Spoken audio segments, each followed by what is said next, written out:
Hello dear students, welcome to Radhika community of economics. तो आज हम एक नई सीरीज़ शुरू करने जा रहे हैं जिसमें हम प्रीवियस ईयर यूजीसी नेट 2012 से 2021 तक के सभी मैथमेटिक्स के क्वेश्चंस को सॉल्व करेंगे जो भी यहाँ पॉसिबल होंगे। बिकॉज कुछ क्वेश्चंस ऐसे हैं जिनको सॉल्व करने से पहले थ्योरी को क्लियर होना बहुत ज़रूरी है। तो वो थ्योरी यहाँ पे करवाना पॉसिबल नहीं है भाई, बिकॉज बहुत ही ज़्यादा टाइम कंज्यूमिंग होगी। ठीक है जी, इसलिए हम उनको क्वेश्चंस को क्या रखेंगे, पेंडिंग में रखेंगे। हम ज़्यादा डिटेल में तो नहीं जाएंगे, बट इस तरीके से डिस्कस करेंगे कि आपका यूजीसी नेट इकोनॉमिक्स के अंदर कोई क्वेश्चन ना छूटे। तो आइए शुरू करते हैं। तो आज हम डिस्कस करेंगे भाई जून 2012 के क्वेश्चंस को। लास्ट में मिलेंगे भाई, शायद सेकंड पेपर के अंदर तो कोई क्वेश्चन है नहीं।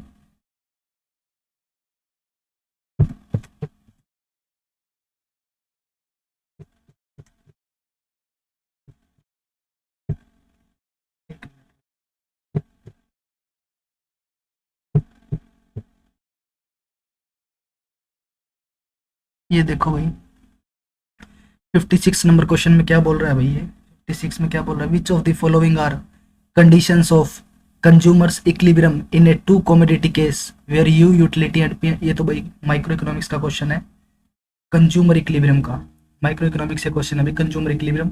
तो कंज्यूमर इक्विलिब्रियम की कंडीशन क्या होती है भाई, जहाँ पे बजट लाइन का स्लोप इसके इक्वल हो जाए इन डिफरेंस कर्व के स्लोप के। तो वहाँ पे क्या होता है भाई, हमारा कंज्यूमर ऑप्टिमम होता है, कंज्यूमर इक्विलिब्रियम होता है भाई। ठीक है, दिस पॉइंट भाई। तो इसको हम आज डिस्कस नहीं करेंगे भाई, बिकॉज हम किसको डिस्कस कर रहे हैं, बिकॉज हम किसको डिस्कस करेंगे भाई, आज मैथमेटिक्स के क्वेश्चंस को। तो देखो भाई, नेक्स्ट क्वेश्चन देखो भाई, द प्रोडक्शन फंक्शन, एक प्रोडक्शन फंक्शन गिवन है भाई, क्या is equal to A beta K की power minus A plus alpha L की power minus A bracket closed और पूरे की पावर में है भाई -1 A is homogeneity of degree, यानी कि डिग्री ऑफ होमोजेनिटी पूछा गया है भाई। तो डिग्री ऑफ होमोजेनिटी को कैसे फाइंड करते हैं, देखो भाई, पहले मैं इस फंक्शन को लिख रहा हूँ भाई। देखो क्या is equal to A beta K की पावर माइनस ए, क्या होता है भाई, के की power minus A plus alpha plus alpha L की power minus A bracket close पूरे की पावर -1 एक बार देख लेते हैं भाई, यही था क्या, क्लियर है भाई। तो ये गिवन है भाई, और हमें चेक क्या करना है भाई, डिग्री ऑफ होमोजेनिटी की, डिग्री ऑफ होमोजेनिटी क्या है इसकी। बिल्कुल सिंपल क्वेश्चन है भाई, डिग्री ऑफ होमोजेनिटी को चेक करना। तो देखो भाई, देखो किसी भी फंक्शन की, किसी भी प्रोडक्शन फंक्शन की होमोजेनियस ऑफ डिग्री को चेक करने के लिए क्या करते हैं हम, सबसे पहले जो उसके इनपुट गिवन होते हैं ना, जैसे इसमें इनपुट इनपुट वेरिएबल क्या क्या गिवन है, कैपिटल और लेबर। जो भी इनपुट वेरिएबल गिवन हो आपको, उन इनपुट वेरिएबल्स को किससे मल्टीप्लाई करवा दो, किसी भी एक कांस्टेंट से, आपकी मर्जी, आप किसी भी कांस्टेंट से इनपुट वेरिएबल को मल्टीप्लाई करवा दो। मान लो मैं यहाँ पे कांस्टेंट वेरिएबल लेके चल रहा हूँ टी, तो मैं यहाँ पे कैपिटल को भी टी से मल्टीप्लाई करवा दूंगा और लेबर को भी टी से मल्टीप्लाई करवा दूंगा। करवा दिया भाई, किसी भी कांस्टेंट से मल्टीप्लाई करवा दो, तो टी से मल्टीप्लाई करवा दिया भाई यहाँ पे। अब देखो ये टी जो है के साथ मल्टीप्लाई हो गया, तो ये माइनस की जो ए है वो इन दोनों की पावर हो गई भैया, समझ रहे हो ना। 2 × 4 की पावर अगर 3 है तो 2 की भी पावर 3 है वो, और 4 की भी 3 है। क्लियर है। इसी तरीके से अगर के की पावर माइनस है और टी इसके साथ मल्टीप्लाई में है, तो टी की पावर भी माइनस से हो जाएगी। तो मैं इसको ऐसे भी लिख सकता हूँ ना, टी की पावर को -1 को अलग लिख दूँ, के को ऐसे लिख दूँ भाई, प्लस अल्फा टी की पावर को यहाँ पे भी ऐसे लिख दूँ भाई, इंटू एल की पावर, ऐसे भी लिख सकता हूँ भाई मैं इनको। ठीक है भाई,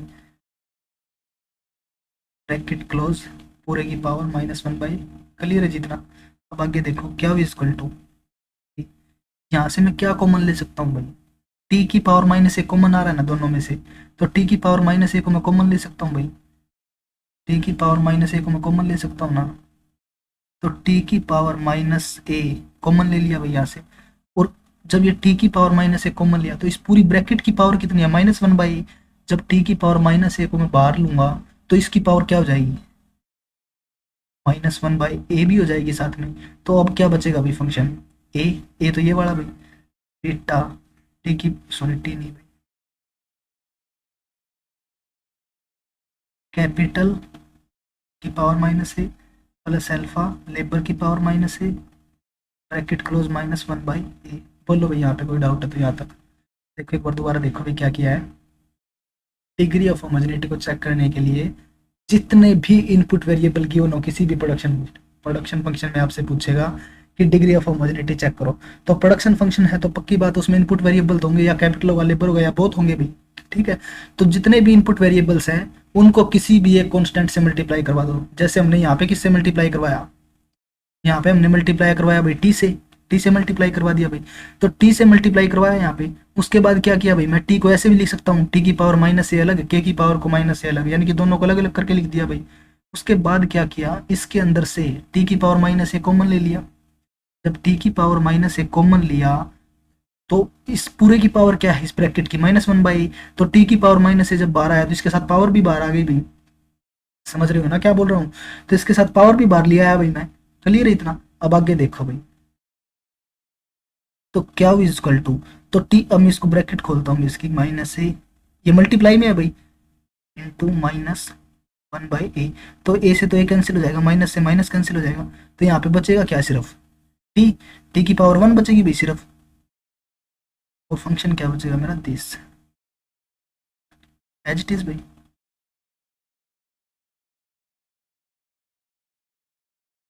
देखो भाई, तो इतना समझ में आया भाई यहाँ तक। तो यहाँ पे टी की पावर कितनी आई है भाई, वन, और इसी को क्या बोलते हैं, डिग्री ऑफ होमोजेनिटी। क्लियर है, तो यहाँ पे डिग्री ऑफ होमोजेनिटी कितनी आई है भाई, इस क्वेश्चन की हमारी वन आ गई भाई। और एक बात याद रखना भाई, जिसकी भी डिग्री ऑफ होमोजेनिटी वन आ जाए तो इसका मतलब क्या है भाई, वो फंक्शन कैसा है, लीनियर होमोजेनियस फंक्शन है भाई। जैसे हमारा कोपडलस है भाई, कोपडलस प्रोडक्शन फंक्शन कौन सा हमारा, लीनियर होमोजेनियस प्रोडक्शन फंक्शन।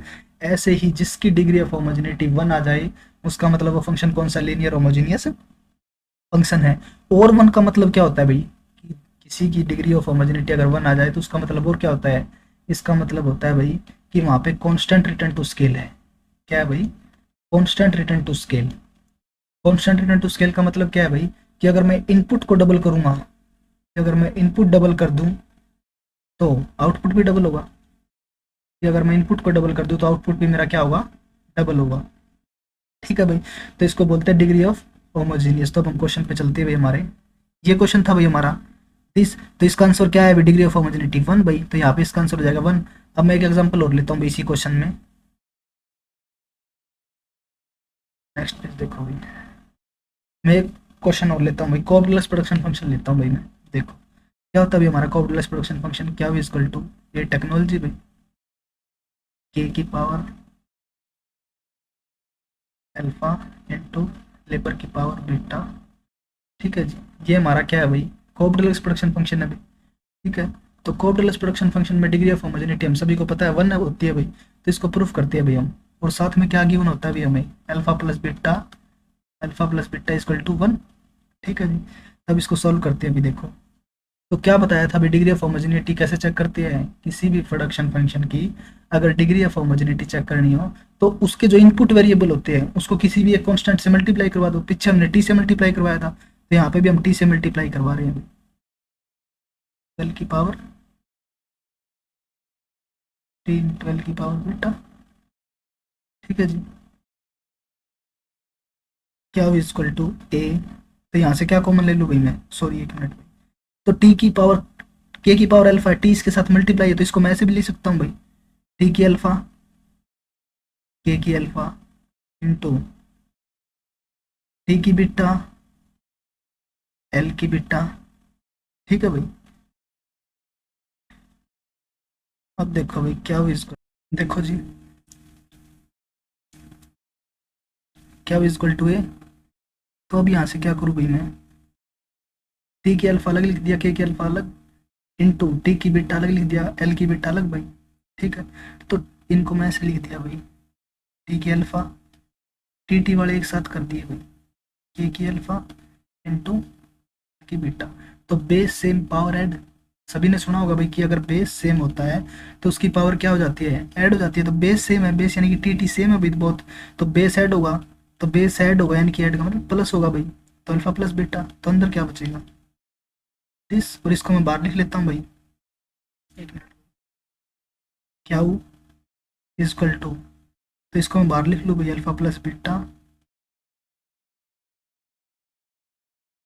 अंदर क्या बचा भाई मेरा, ठीक है जी, ये बच गया भाई मेरा अंदर। तो अल्फा प्लस बीटा हमने क्या लिया था भाई, इक्वल टू वन भाई, कोडलेस प्रोडक्शन फंक्शन के अंदर अल्फा प्लस बीटा किसके इक्वल होते हैं, वन के इक्वल भाई, तो यहाँ पे टी की पावर क्या आ जाएगी वन, तो इसका मतलब कोडलेस जो प्रोडक्शन फंक्शन है हमारा वो भी क्या है भाई, लीनियर होमोजेनियस फंक्शन है, और उसके अंदर कौन से रिटर्न टू स्केल है भाई, कॉन्स्टेंट रिटर्न टू स्केल होता है, ठीक है भाई। तो समझ गए भाई डिग्री ऑफ होमोजेनिटी कैसे चेक करते हैं, क्लियर है जी। अब देखो आगे, तो ये क्वेश्चन समझ में आ गया होगा अभी सभी को 57 की डिग्री ऑफ होमोजेनिटी चेक कैसे करते हैं, और अगर डिग्री ऑफ होमोजेनिटी वन आ जाए तो उसका मतलब क्या है, कॉन्स्टेंट रिटर्न टू स्केल लगेगा वहाँ पे, ठीक है। अगर डिग्री ऑफ होमोजेनिटी मेरी ग्रेटर देन वन आ जाए इसका मतलब क्या होगा, इंक्रीजिंग रिटर्न टू स्केल लगेगा, अगर लेस देन वन आ जाए तो डिक्रीजिंग रिटर्न टू स्केल लगेगा। क्लियर अभी 57 नंबर क्वेश्चन सभी को। अब आगे देखो भाई, एक मिनट भाई, आगे देखो भाई 58 नंबर क्वेश्चन देखो, 58 नंबर क्वेश्चन में क्या बोल रहा है भाई,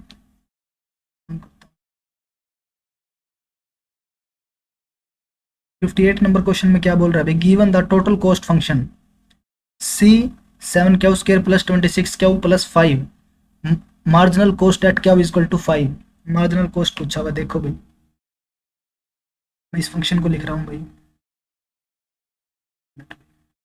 नेक्स्ट पेज देखो, सी इज इक्वल टू क्या गिवन है भाई, C is equal to 7 Q square plus 26 Q plus 5, ऐसा कुछ है भाई, प्लस 5 26 क्यू प्लस 5, ये गिवन है भाई हमें, और क्या पूछा हुआ है, मार्जिनल कॉस्ट एट क्या इज इक्वल टू 5, ये पूछा हुआ है भाई। तो देखो भाई आपको पीछे कंजप्शन हाइपोथेसिस करवाए थे भाई सभी, absolute income hypothesis, relative income hypothesis, permanent income hypothesis, life cycle सभी करवाए थे भाई। अगर किसी ने ना देखे हो तो आप देख सकते हो भाई चैनल पे मेरे पे। तो अब देखो भाई, तो ये कॉस्ट फंक्शन गिवन है भाई, तो मैं पहले ही बता चुका हूँ भाई कि मार्जिनल का मतलब क्या है भाई, कि मार्जिनल जो वर्ड है भाई उसका अर्थ क्या है।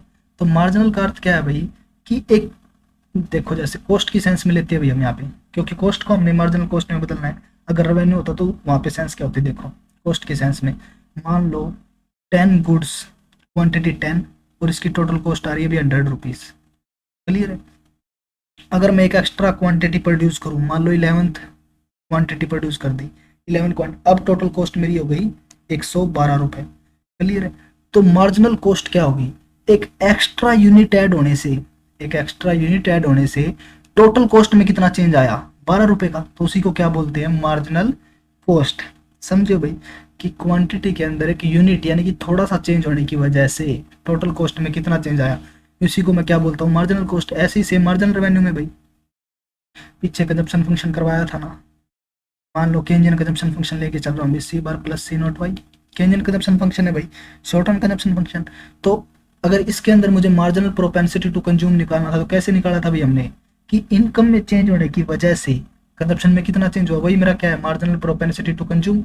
और चेंज हमें कौन बताता है भाई, डेरिवेशन, डेरिवेशन हमें क्या बताता है भाई, चेंज। और इंटीग्रेशन हमें क्या बताता है भाई, ये कंज्यूमर सरप्लस वाली वीडियो देख लेना, इंटीग्रेशन डेरिवेशन का मतलब क्या है। तो इंटीग्रेशन मुझे क्या बताता है, एरिया फाइंड करके देगा, इंटीग्रेशन मुझे क्या देगा भाई, एरिया फाइंड करके देगा, और डेरिवेशन मुझे क्या बताता है भाई, चेंज। तो इसका क्या किया था हमने, कंजप्शन फंक्शन का डेरिवेशन कर दिया था विद रिस्पेक्ट टू वाई। तो जब विद रिस्पेक्ट टू वाई में इस कंजप्शन फंक्शन का डेरिवेशन करूंगा तो ये मुझे क्या देगा, तो विद रिस्पेक्ट टू वाई जब मैं इसका कॉन्स्टेंट का डेरिवेशन 0, और इसका डेरिवेशन करूंगा तो क्या आएगा, सी नोट वाई, वाई का derivation with respect to Y तो 1, तो क्या बचेगा सिर्फ सी नोट, और ये क्या हो गया मेरा, तो सी नोट आ गया भाई, ठीक है भाई। तो यहाँ पे मार्जिनल प्रोपेंसिटी टू कंज्यूम कितनी आई भाई मेरी, सी नोट।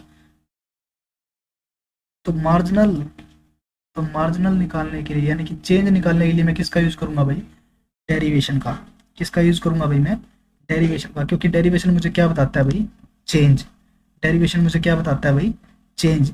तो यहाँ पे कॉस्ट फंक्शन है, टोटल कॉस्ट है, तो टोटल कॉस्ट से जब मैं मार्जिनल कॉस्ट पे जाऊंगा, ये क्या है मेरी टोटल कॉस्ट, जब टोटल कॉस्ट से मैं मार्जिनल कॉस्ट पे जाऊंगा तो क्या करूंगा, टोटल कॉस्ट फंक्शन का विद रिस्पेक्ट टू क्या कर दूंगा, डेरिवेशन। क्लियर है जी।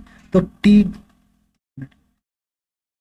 तो टोटल कॉस्ट का विद रिस्पेक्ट टू क्यू, यानी कि इसका मतलब क्या हुआ कि क्यू में चेंज होने की वजह से टोटल कॉस्ट में कितना चेंज हुआ, तो वो मेरा क्या कहलाएगा, मार्जिनल कॉस्ट। तो अब मैं इसका डेरिवेशन करूँगा, डेरिवेशन में पीछे भी बता चुका भैया आप लोगों को, तो आज दोबारा देख लो डेरिवेशन कैसे करते हैं भैया हम। पावर आगे, पावर कितने 2, तो पावर आगे तो 2 इंटू 7 और पावर -1 2 - 1 प्लस पावर आगे क्या होगी, पावर कितनी है 1, तो पावर आगे यानी कि 1 तो लिखने की जरूरत नहीं है अभी, तो 26 और पावर -1 यानी क्या होगी, पावर 1 - 1 हो जाएगा, और कॉन्स्टेंट का डेरिवेशन क्या होता है 0। ठीक है भाई।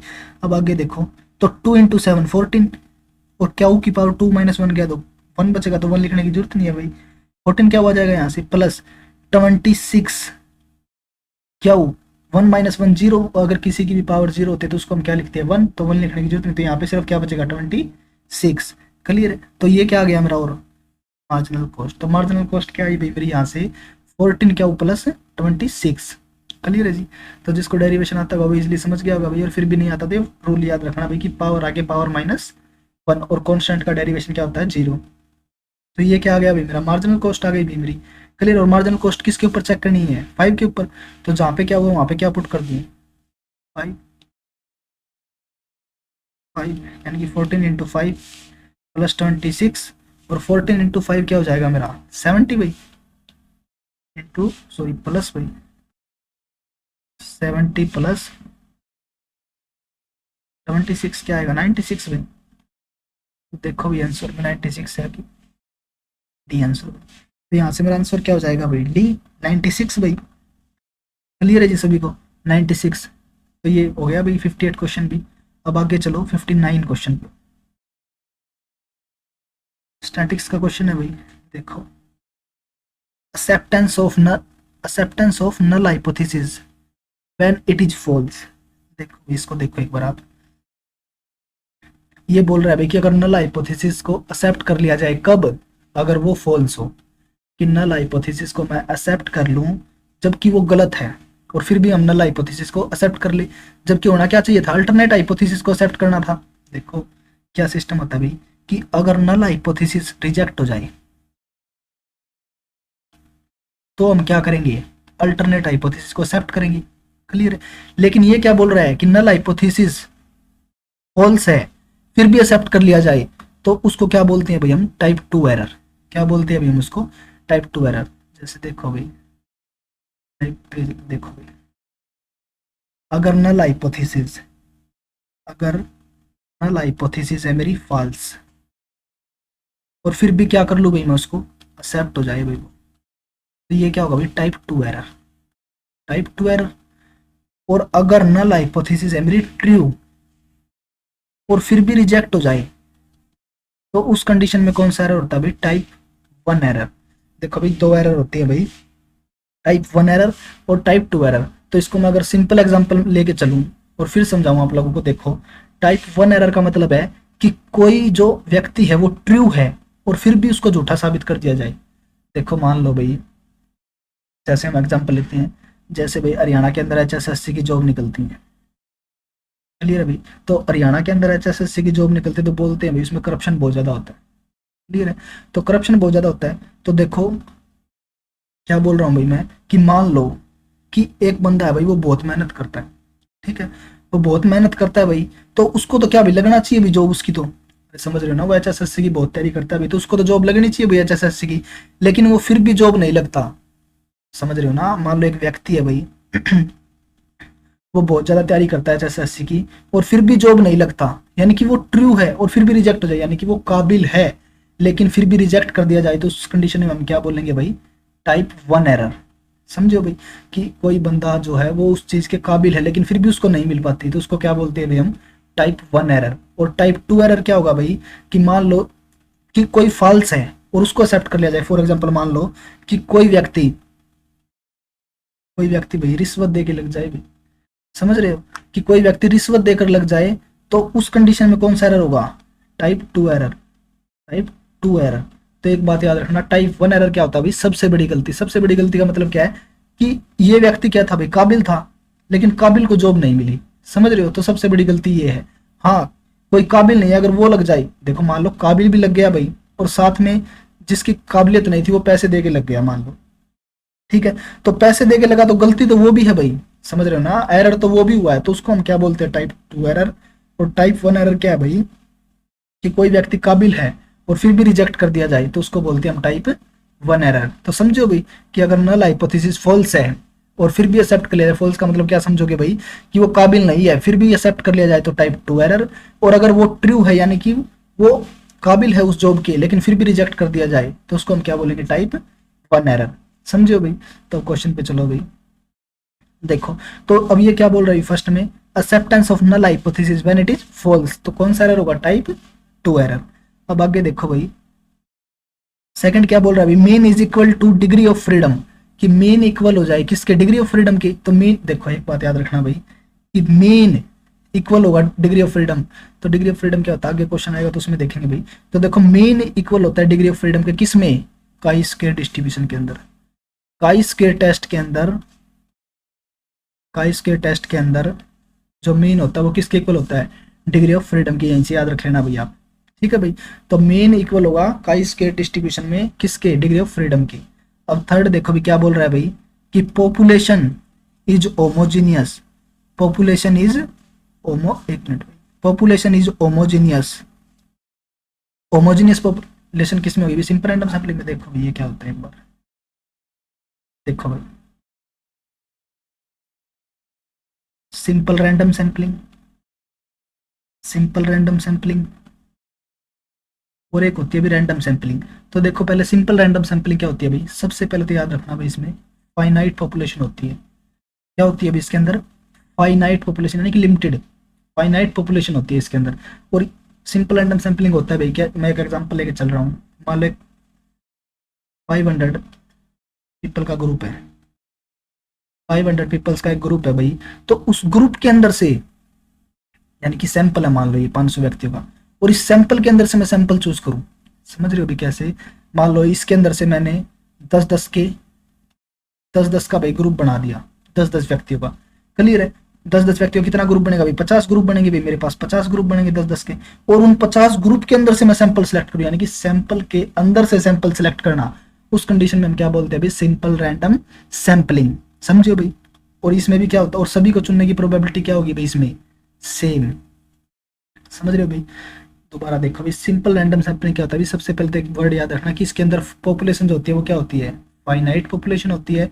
और कैसे होता है, मान लो भाई एक एग्जांपल 500 पीपल हैं, इसके अंदर क्या होती है भाई खास बात इसकी, कि सैंपल के अंदर से सैंपल चूज किया जाता है। जैसे मान लो 500 पीपल हैं, उसके मैंने क्या किया, 10-10 के ग्रुप बना दिए, और उस ग्रुप के अंदर से सैंपल लिया, यानी कि सैंपल के अंदर से सैंपल जब मैं लूंगा, यानी कि अभी 10-10 के सैंपल कितने हो गए भाई, 50 सैंपल मेरे पास, इन 50 सैंपल के अंदर से मैं सैंपल चूज करूँ, तो उसको क्या बोल, रैंडमली भाई, रैंडमली चूज करूंगा मैं इसके अंदर से, क्लियर है भाई, रैंडमली चूज करूंगा भाई, ठीक है, क्यों, सभी की प्रोबेबिलिटी क्या होगी भाई, सेम चॉइस चूज होने की, क्लियर। तो उसमें हम क्या बोलते हैं उस कंडीशन में, सिंपल रैंडम सैंपलिंग, ठीक है जी। अब आगे देखो, एक होता है भाई मेरा, एक होता है भाई मेरा random sampling, random sampling, random sampling में क्या होता है भाई, रैंडम सैंपलिंग में पॉपुलेशन जो होती है वो क्या होती है, इनफाइनाइट। पॉपुलेशन क्या होगी रैंडम सैंपलिंग के अंदर, इनका मेन डिफरेंस क्या भाई, फाइनाइट और इनफाइनाइट। तो रैंडम सैंपलिंग के अंदर पॉपुलेशन मेरी क्या होगी, इनफाइनाइट पॉपुलेशन होगी, और इसमें जो सैंपल सेलेक्ट किया जाएगा भाई वो सिंपल सैंपल सेलेक्ट किया जाएगा, ना कि सैंपल के अंदर से सैंपल। जैसे सिंपल रैंडम सैंपलिंग में तो क्या किया था हमने, सैंपल के अंदर से सैंपल सेलेक्ट किया था, लेकिन इसमें पॉपुलेशन क्या हमारी, इनफाइनाइट है। अरे अगर इनफाइनाइट का मतलब क्या है, बहुत ज्यादा है भाई हमारी पॉपुलेशन, तो उसके अंदर से सैंपल थोड़ी लेंगे हम, तो हम डायरेक्ट सैंपल लेंगे उसके अंदर से, समझ रहे। जैसे मान लो भाई कोई इनफाइनाइट पर्सन है, ठीक है, और हमने सैंपल कलेक्ट किया 1000 व्यक्तियों का, तो वो हमारा सैंपल ही होगा, क्लियर है। लेकिन सिंपल रैंडम सैंपलिंग में क्या था कि अगर मान लो फाइनाइट, मान लो 500 पीपल है, तो उसके अंदर से पहले ग्रुप में डिवाइड कर दिया उनको, और उस ग्रुप के अंदर से हमने सैंपल लिया, तो वो क्या थी हमारी सिंपल रैंडम सैंपलिंग।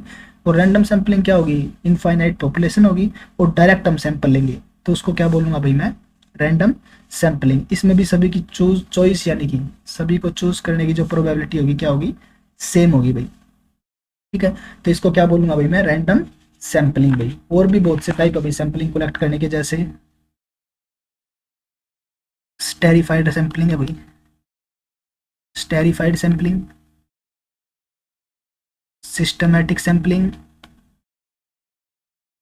और होती है भाई हमारी कन्वीनियंस सैम्पलिंग, कन्वीनियंस यानी कि सुविधा के अनुसार भाई। और हमारी होती है भाई क्लस्टर सैम्पलिंग, और भाई जैसे जजमेंट सैम्पलिंग, और बोलो भाई कोटा सैम्पलिंग, कोटा सैम्पलिंग, और स्नोबॉल सैम्पलिंग, और भी बहुत से टाइप है भाई। लेकिन मैन यही है भाई हमारे 6 टाइप। समझ रहे हो, ये भी सैम्पलिंग की टाइप है भाई। तो इनको हम आगे क्वेश्चन आएगा तो वहाँ पे डिटेल में डिस्कस करेंगे भाई कि स्ट्रेटाफाइड सैम्पलिंग क्या होती है, सिस्टमैटिक क्या होती है, कन्वीनियंस क्या होती है, क्लस्टर क्या होती है, जजमेंट और कोटा। ठीक है भाई, अभी सिर्फ इतना देखो तो क्लियर है भाई। तो पॉपुलेशन होमोजीनियस किस में होगी, सिंपल रैंडम सैम्पलिंग में। पॉपुलेशन होमोजीनियस होती है भाई दोनों के अंदर, सिंपल रैंडम सैम्पलिंग में भी और रैंडम सैम्पलिंग में, बोथ के अंदर क्या होती है पॉपुलेशन होमोजीनियस। तो पॉपुलेशन होमोजीनियस किसके अंदर होगी, सिंपल रैंडम सैम्पलिंग में। ठीक है, अब ये देखो भाई, देखो जी, अगर mean greater than mode given है तो वहां पे क्या होगा, पॉजिटिवली स्क्यूड भाई। देखो मीन अगर ग्रेटर देन मोड है तो देखो ये भाई कि अगर मीन ग्रेटर देन मोड दे दे भाई, 1 मिनट भाई,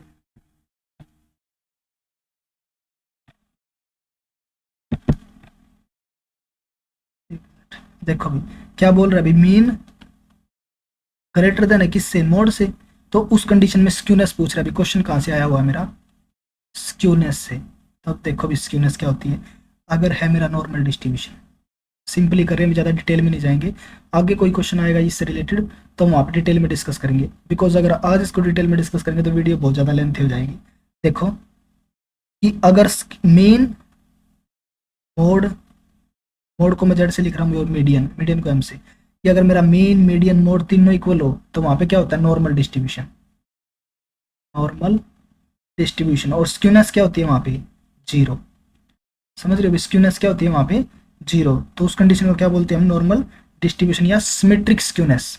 क्या बोलते हैं भाई, सिमेट्रिक, याद रख लेना भाई, सिमेट्रिक स्क्यूनेस, अगर ये तीनों इक्वल गिवन हो मुझे।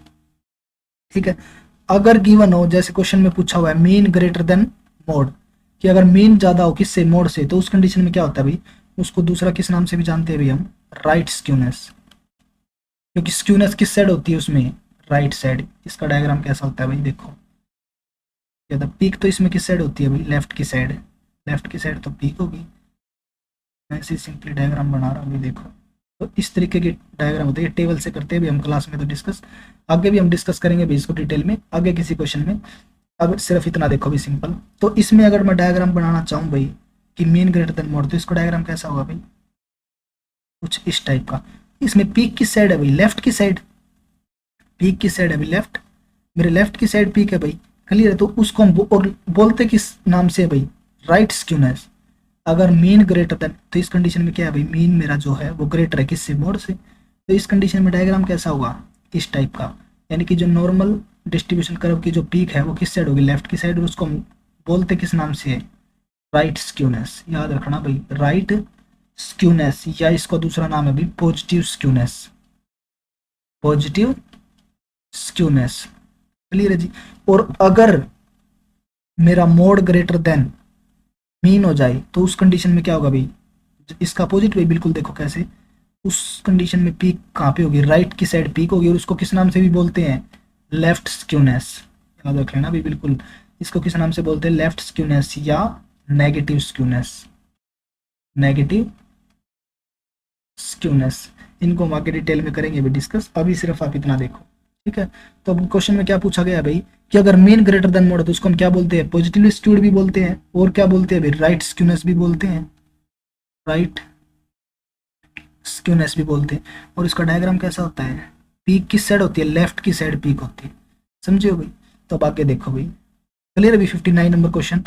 आगे देखो भाई 60 क्वेश्चन देखो भाई, क्वेश्चन पूछा हुआ अभी, for the regression model given below, y equal to beta naught plus beta 1x plus U, y equal to 20 plus 2x, standard error given है भाई टेस्ट करना है null hypothesis, to test null hypothesis beta 1 के ऊपर, beta 1 की value given है 2.1 against alternate hypothesis equal to beta 1 not equal to 2.1 not equal to 2.1 test static T test पूछा होगा देखो। तो ये भाई हमारा देखो भाई, इसको डिटेल में डिस्कस नहीं कर सकते भाई क्योंकि इसके पीछे थ्योरी है भाई, जब तक थ्योरी क्लियर नहीं होगा तब तक ये आपको अच्छे से क्लियर नहीं होगा, बिकॉज इससे पहले हमें जेड टेस्ट का पता होना चाहिए, फिर टी टेस्ट आता हमारा, फिर काई स्क्वायर टेस्ट और फिर एफ टेस्ट भाई। क्लियर है भाई? तभी आपको सिंपली करवाता हूँ भाई। देखो कि अगर इस तरीके का क्वेश्चन अगर आपसे नेट में पूछ लिया जाए तो मैं आपको डायरेक्ट फॉर्मूला बता रहा हूँ भाई इसका। देखो टी टेस्ट का फॉर्मूला क्या होता है भाई मेरा, sample mean minus population mean, sample mean minus population mean divide by standard error. तो क्लास में तो भाई हम स्टैंडर्ड एरर को भी फाइंड करते हैं कि स्टैंडर्ड एरर आया कहाँ से, समझ रहे हो? तो ये सब भाई यहाँ पे पॉसिबल नहीं होगा, यहाँ पे आप सिंपली समझो भाई। तो देखो, और ये जो मेरे गिवन होते हैं ना बीटा नॉट, बीटा 1, बीटा 2, ये सभी क्या होते हैं भाई, सैंपल मीन होते हैं। क्या होते हैं भाई? सैंपल के मीन भाई। क्लियर है? तो ये सैंपल मीन और पॉपुलेशन मीन कितना गिवन है भाई मेरा 2.1। तो क्या करूंगा भाई मैं, population mean minus sample mean.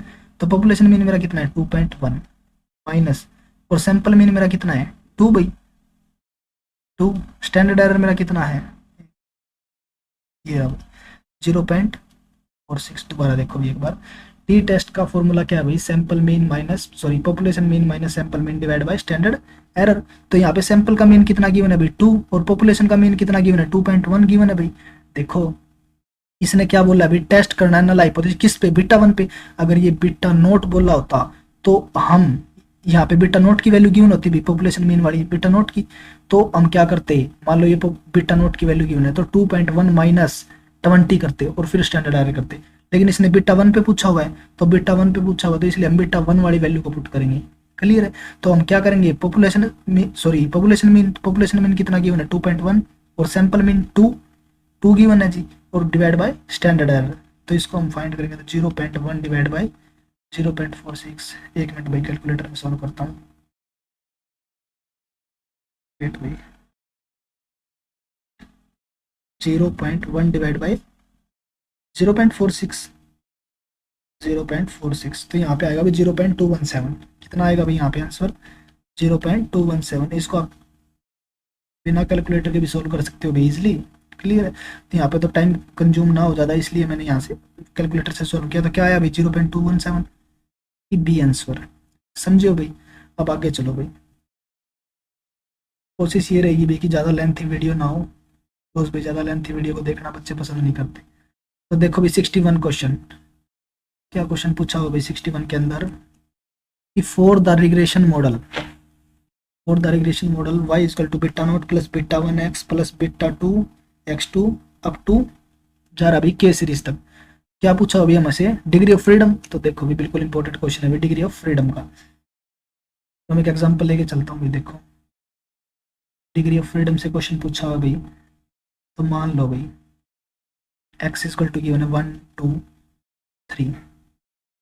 ठीक है, मैं यहाँ से मीन फाइंड, सेंट्रल टेंडेंसी क्या होता है वो देखो भी पहले। सेंट्रल टेंडेंसी क्या होता है भाई, सेंट्रल टेंडेंसी या इसको हम क्या भी बोल सकते हैं भाई रिप्रेजेंटेटिव, यानी कि जो इस पूरी सीरीज को रिप्रेजेंट करेगा। क्लियर? उसी को हम क्या बोलते हैं सेंट्रल टेंडेंसी के फॉर्म।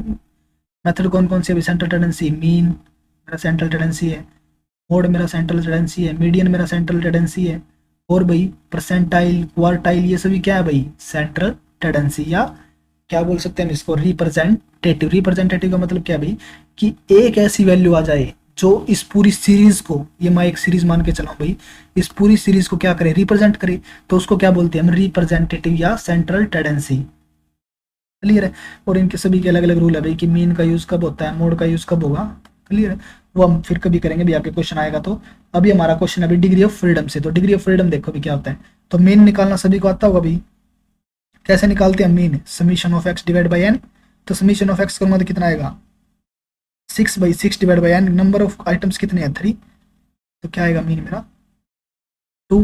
मीन कितना आ गया भाई मेरा यहाँ से 2 आ गया भाई मीन, कि एक्स बार मेरा कितना आ गया X bar is equal to 2। ठीक है, जितना मीन मेरा कितना आ गया भाई 2। और वेरिएंस फाइंड करने के लिए मैं क्या करता हूँ भाई, वेरिएंस। वेरिएंस कैसे फाइंड करते हैं हम, x minus X bar x minus X बार करते हैं भाई। तो एक्स माइनस एक्स बार क्या बताता है भाई मुझे? एक्स माइनस एक्स बार मीन की अपने हर एक आइटम से दूरी। अरे समझ रहे हो ना, जब मैं एक्स माइनस एक्स बार करूंगा तो क्या आएगा उसका मतलब? मीन की अपने हर एक आइटम से दूरी, यानी कि डेविएशन डी। डेविएशन का मतलब दूरी, दूरी बताता है भाई। तो एक्स माइनस एक्स बार डी निकाल रहा हूँ भाई मैं। तो यहाँ पे क्या आएगा? एक्स माइनस एक्स बार -1, यहाँ पे 2 - 2 0, यहाँ पे 3 - 2 1। ठीक है जी इतना। तो अब अगर मैं इसको समीशन ऑफ इस डी करूँ, अगर मैं समीशन ऑफ डी करूँगा तो ये सारा जीरो हो जाएगा। इसलिए मैं क्या कर देता हूँ इसका, इसलिए हम क्या करते हैं अभी इसके अंदर एक्स माइनस एक्स बार को स्केयर करते हैं वेरिएंस निकालने के लिए। इसलिए हम क्या करते हैं अभी डी का स्केयर करते हैं। तो समझो अभी डी का स्केयर क्यों करते हैं हम?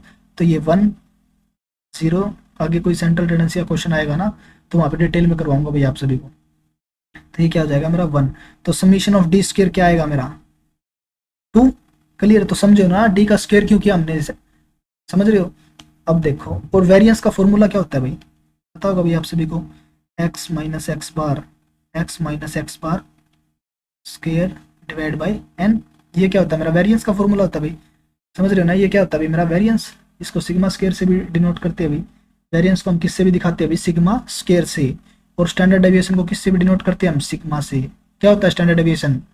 Root of variance. ये अभी हम कभी आगे डिटेल में करेंगे भाई। अभी आप सिर्फ देखो हमारा क्वेश्चन क्या था, डिग्री ऑफ फ्रीडम से। तो डिग्री ऑफ फ्रीडम से देखो भाई, 1 मिनट भाई, देखो भाई। तो क्लियर है भाई इतना सभी को? तो वेरिएंस निकालने के लिए क्या किया भाई? डेविएशन किया। यहाँ पे डेविएशन का मतलब क्या होता है कि मीन के अपने हर एक आइटम से दूरी। क्लियर है? और जब मैं अगर डेविएशन को डायरेक्ट जोड़ता तो उसकी वैल्यू क्या आती? 0। इसलिए मैंने इसका क्या कर दिया? स्क्वायर कर दिया। क्लियर है? और ये मेरा क्या निकल गया भाई यहाँ पे? वेरिएंस। क्लियर है? वेरिएंस। तो अब देखो भाई वेरिएंस, और वेरिएंस मुझे क्या बताता है भाई? तो वेरिएंस क्या है? 1 मिनट, ये देखो 2। एक्स माइनस एक्स बार का स्क्वायर तो क्या है हमारा? 2 भाई। और मीन भी कितना आया अभी मेरा? 2 1 भाई। तो ये मुझे क्या बताता है भाई कि मीन अपने हर एक आइटम से, अरे देखो वेरिएंस मुझे क्या बताता है कि मीन अपने हर एक आइटम से एवरेजली कितनी दूरी पर है? 1 की दूरी पर। और देख लो भाई, है कि नहीं? मीन अपने हर एक आइटम से कितनी दूरी पर है? 1 की दूरी पर। तो वेरिएंस मुझे क्या बताता है भाई कि मीन अपने हर एक आइटम से एवरेजली कितनी दूरी पर है।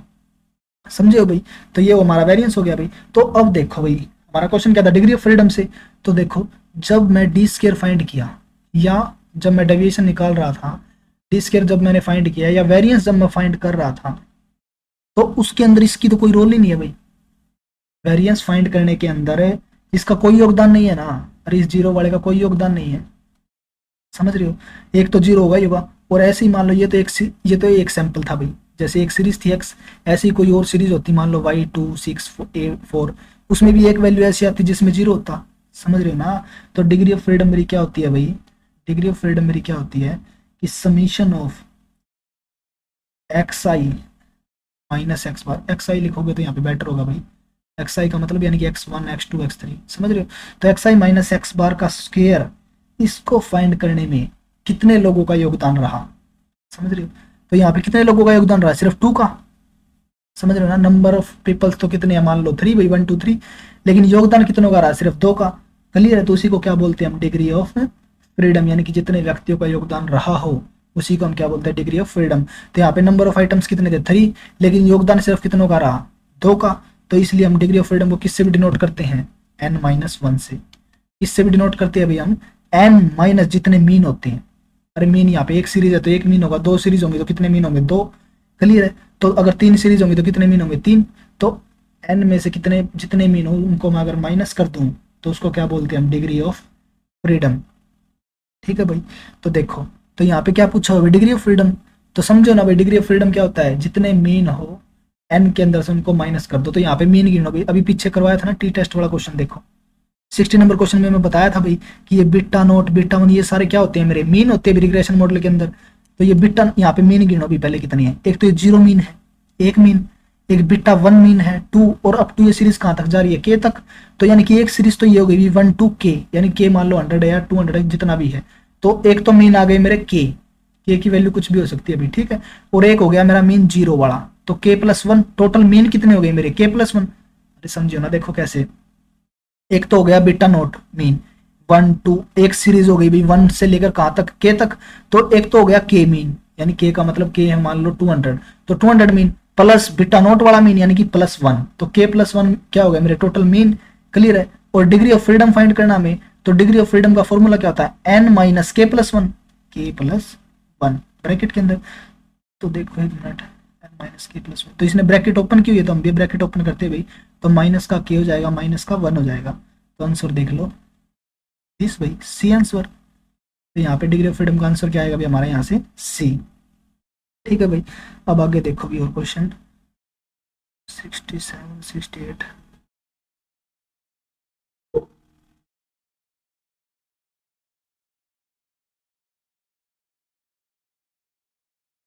75। आगे कोई क्वेश्चन नहीं है भाई, तो क्लियर है जी।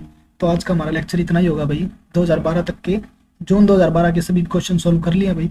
कल हम सोल्व करेंगे दिसंबर 2012 के क्वेश्चन। ठीक है भाई। अगर किसी को कुछ भी समझ में ना आया तो आप कमेंट बॉक्स में बता सकते हो भाई। ठीक है, या मेरे मुझको पर्सनली मैसेज कर सकते हो मेरे मोबाइल नंबर के ऊपर। ठीक है जी। थैंक यू भाई।